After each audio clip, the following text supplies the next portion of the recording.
Alright, it's time to do predictions for the UFC Fight Night that's coming up tomorrow. Jeremy Stephens versus Choi. The number will be in the title as to where we are chronologically.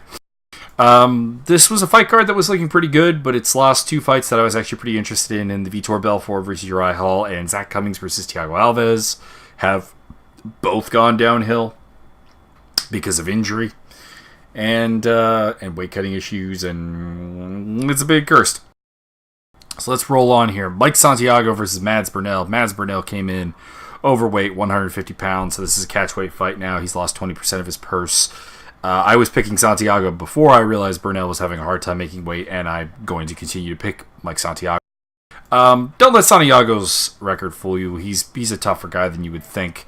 Good boxing game, actually pretty good submission game, surprisingly enough. He's very pressure happy, has the cardio to put that up. I think he can break Burnell with pace, with pressure, and maybe a submission, but I probably goes the distance. Although Burnell not making weight makes me wonder about this one. I could see this being a finish now. So look for victory here for Mike Santiago, though. Then we have Danielle Taylor versus JJ Aldridge. Danielle Taylor, very athletic, technical game that's a little shallow. Has a weird taste. I've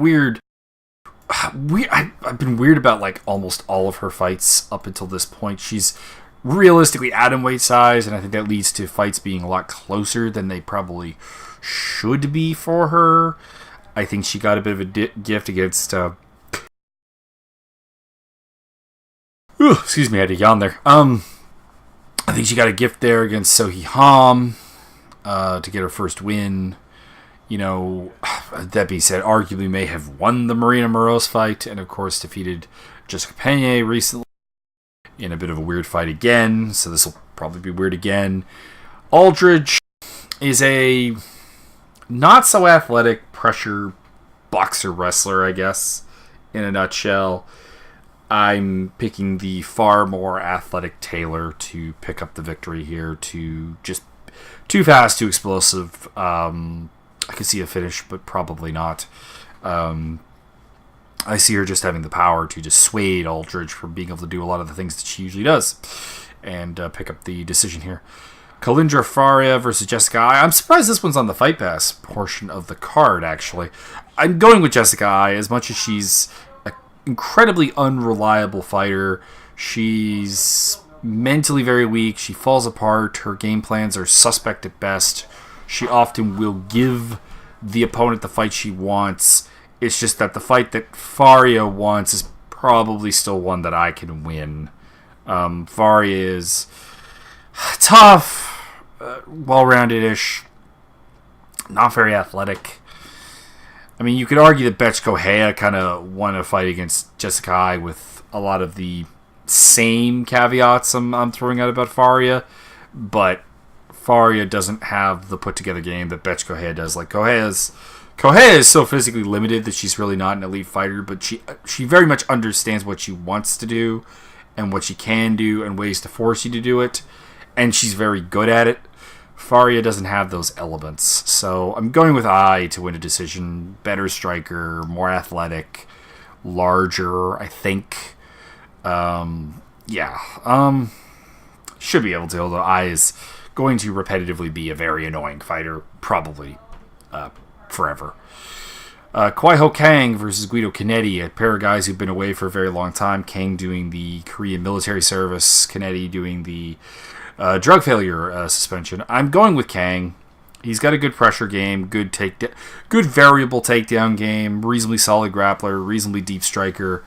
Canetti is very reliant on like this Aljamain Sterling-esque kicking game that he doesn't really have the ability to keep distance with, nor does he really have the ability to really bring enough cardio to the table to make it work.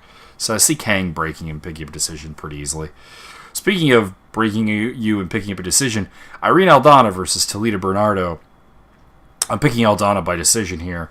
Bernardo is a very one-trick pony. Like, her stand-up is basically non-existent, which you can, to a degree, get away with at women's bantamweight, I suppose. The division is very shallow. but she doesn't really even have a takedown game to speak of. Her stand-up is really bad defensively and offensively. Her cardio was very poor against Marion Renault as well. Perhaps with a full camp that will be better, but I have to see that to believe it. Aldana is limited in some respects, but a decent volume puncher, good gas tank, can break you with pace. I see her doing this here. I think maybe Bernardo wins the first round, but Aldana takes over in the second and the third, picks up the victory. Matt Frevola versus Marco Polo Reyes. I'm going with Frevola. A lot of caveats with him. He's very new to the sport. His stand-up needs a ton of work. But very hard-nosed, very decent, very solid chin. Seems to be able to keep up a pace regardless of how much you punish his body and him in general. And Marco Polo Reyes doesn't really have the knockout power, I think, to stop him. And doesn't have to put together game other ways to keep him from just marching him down and implementing his scrappy game. I don't think Frevola goes very far. I think this is probably the bottom of the barrel lightweight contenders right here. But I think he gets it done here. James Krause versus Alex White. Speaking of like frustrating fighters, James Krause treats things like a sparring match, just has no ability to turn it up. His Tom Galicchio fight is a perfect example of how annoying that can be. That being said, he's longer, a deeper striker than Alex White, better wrestling than White, better grappling than White. He should pick up a decision here, if not a submission victory, relatively short order. White's athletic, can catch people, etc. But,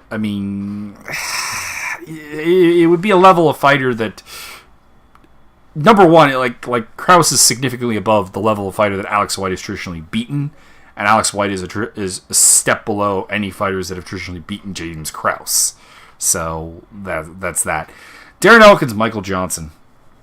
I'm going with Michael Johnson, but a ton relies on Michael Johnson looking somewhere like the semblance of himself at 145 that he did at 155.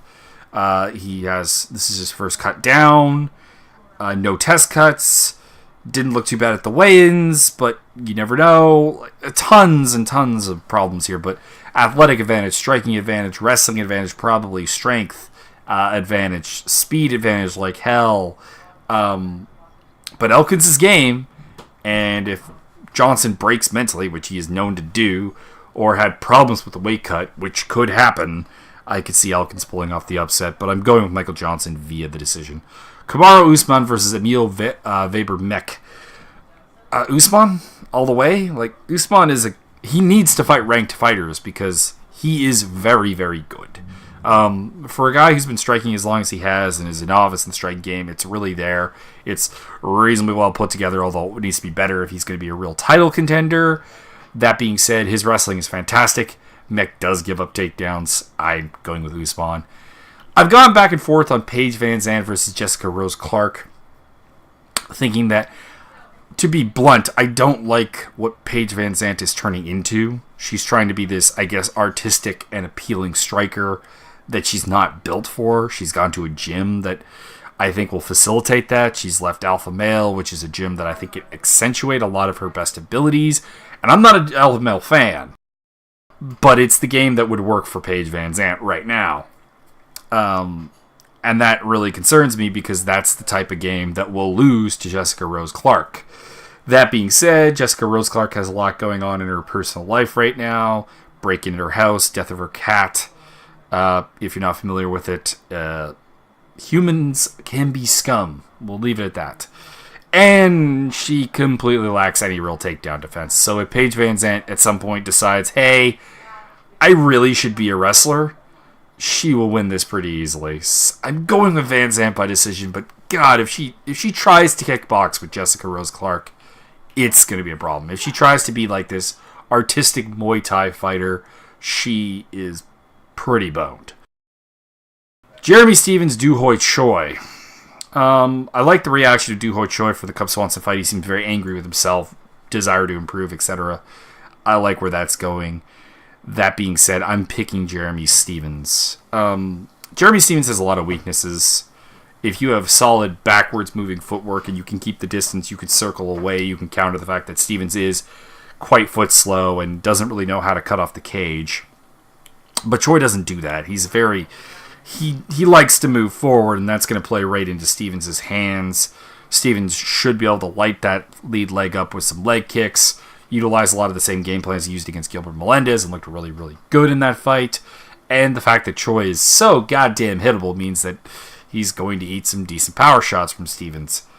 Probably won't knock him out. Choi's got a hell of a chin, and Stevens, while he has great one-punch knockout power and everything, he doesn't really know how to set it up. Like, you'd think looking at him that he'd have more like for the highlight reel of knockouts he has, which there are a couple, it's a lot of things that the opponent sets up for him that he doesn't necessarily set up for himself. So I see this going the distance. I see Stevens getting a win. Maybe he can even mix some takedowns in there as well, because I think Choi's probably vulnerable to such takedowns out of this forward momentum. But if Choi wins, it's probably the better thing for the UFC, because I think there's something more to build around him. I think he can be a star. I think he has the charisma. I think he has a fan-pleasing style. I think he's tough as all hell. I just don't think that he's quite ready for Jeremy Stevens.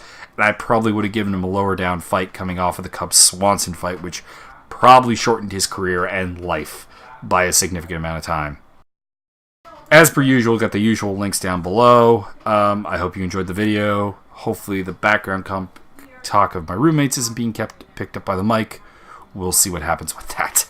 So enjoy the fight card, and it should be pretty good. It should be pretty good, even if there's not a fight that I can point to that's supremely interesting.